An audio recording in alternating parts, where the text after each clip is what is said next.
오늘 1사 말씀은 사무엘하 13장, 14장 두 장을 함께 합니다. 사무엘하 13장에서부터 18장까지는 이제 다윗이 앞에 그 밧세바 사건 이후로 그 다음에 자녀들이 성장을 해가지고 자녀들이 나타나는 다윗의 자녀들의 패역한 행동들을 전개하고 있습니다. 특히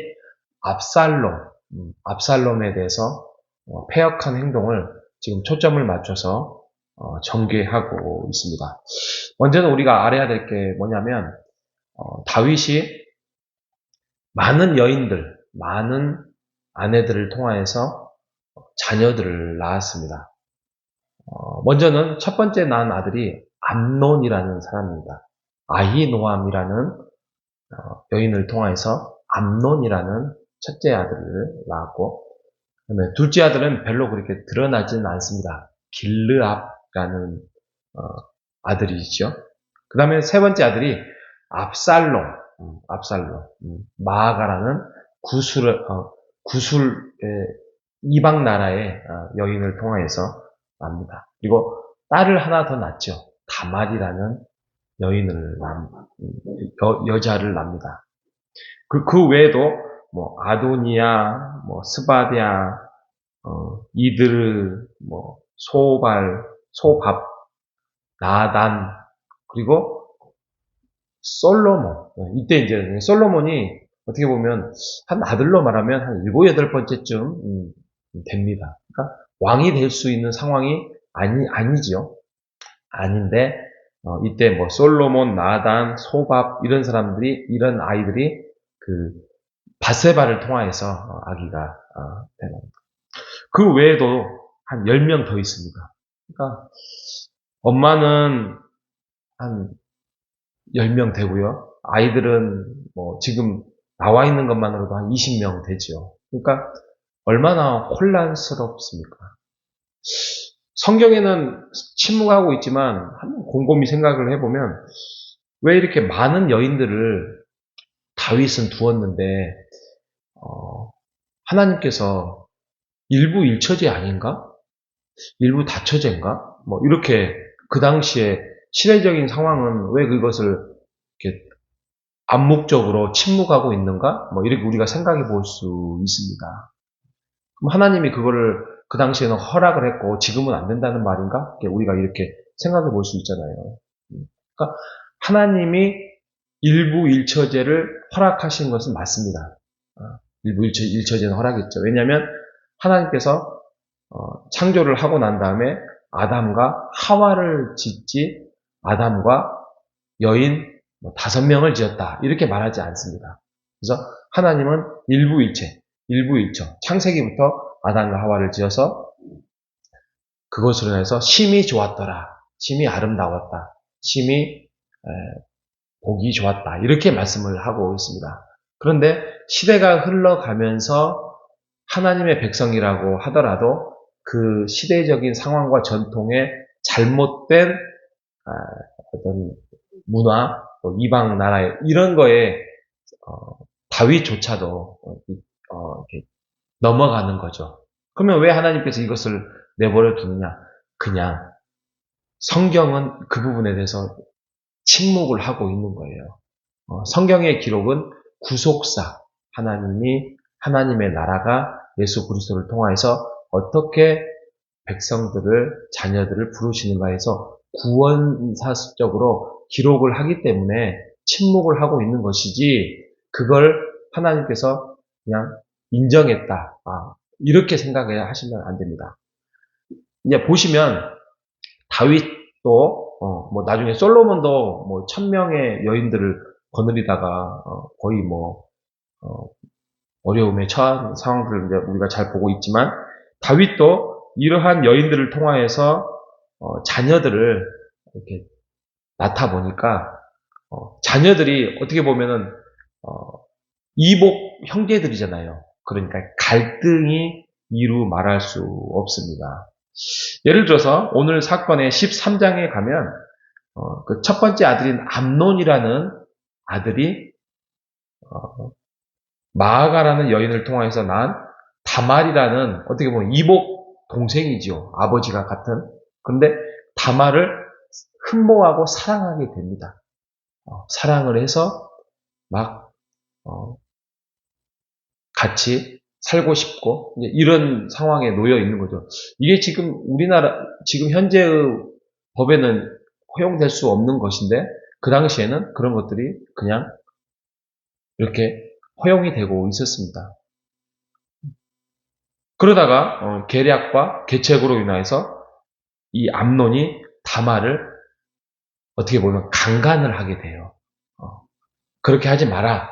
차라리 아버지께 허락을 받아서 결혼을 허락받자. 이렇게까지 말을 하는데도 강간을 하고 난 다음에 쫓아내버립니다.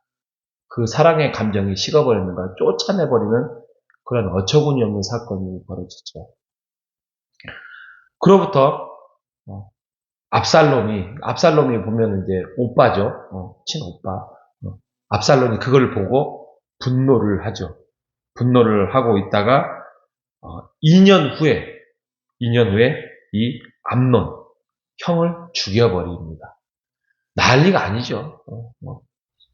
다윗 지금 자녀들 사이에 이제 뭐 전쟁이 시작됐죠. 죽이고 살리고 나중에 보면 막 아버지를 쫓아내고 또 서로 왕이 되겠다고 왕자의 난이 일어나고 이런 사건들.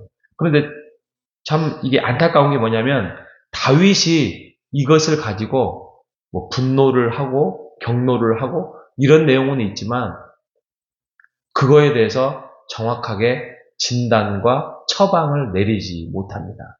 왕인데도.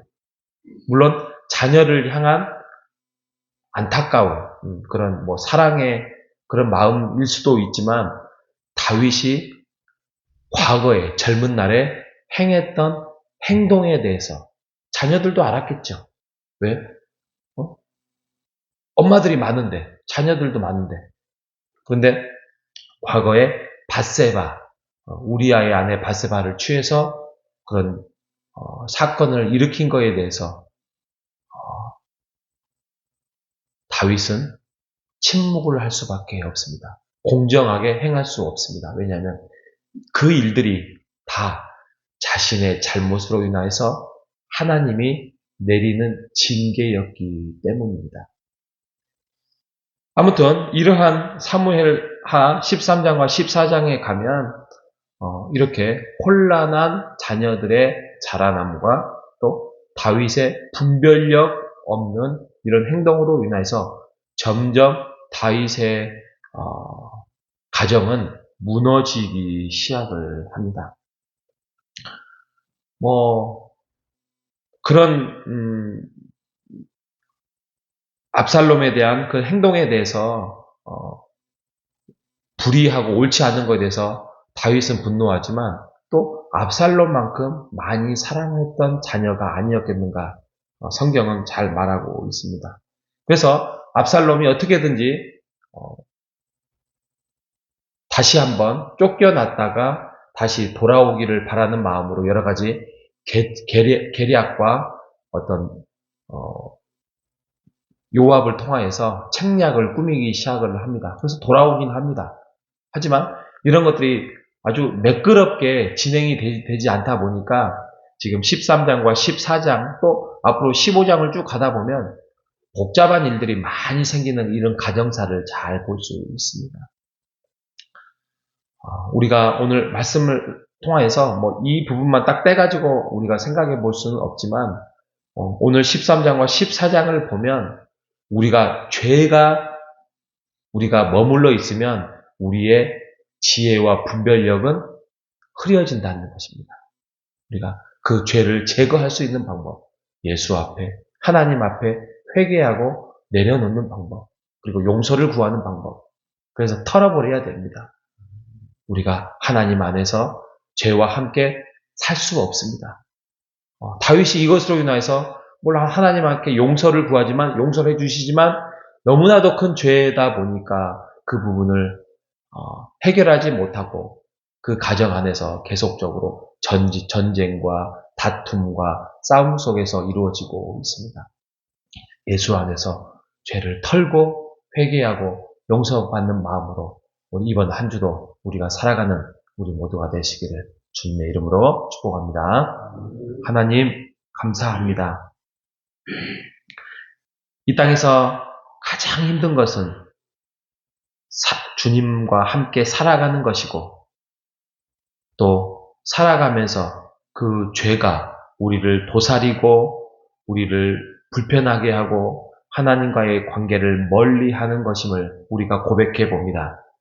하지만 옛날에는 제사를 통하여서 또 1년에 한 번씩 또 죄를 지을 때마다 제사를 지었고 또 절기를 지키는 그런 것들을 하나님 이제 예수 안에서 우리가 자유롭게 하시고 우리가 언제든지 하나님 앞에 회개하고 뉘우치고 돌아서면 하나님께서 묻지 아니하시고 용서해 주시겠다라는 그러한 확신 속에서 살아갈 수 있도록 은혜 주셔서 감사합니다. 하나님, 이러한 오늘의 성경처럼 그의 자녀들의 문제가 제대로 다윗이 분별력을 흐려졌던 것들은 바로 죄 속에서 그의 용기도 없었고 또 아버지로서 위신을 떨어졌기 때문에 나타나는 현상임을 살펴볼 때 죄가 그토록 무섭다는 사실을 우리가 다시 한번 깨닫고 우리가 앞으로 남은 인생 하나님 앞에 온전하게 나아갈 수 있도록 전진할 수 있도록 우리를 이끄시고 인도하여 주시옵소서. 오늘 하루도 복된 하루를 허락하여 주시기를 간절히 바라오며 살아계신 예수님의 이름으로 기도합니다. 아멘.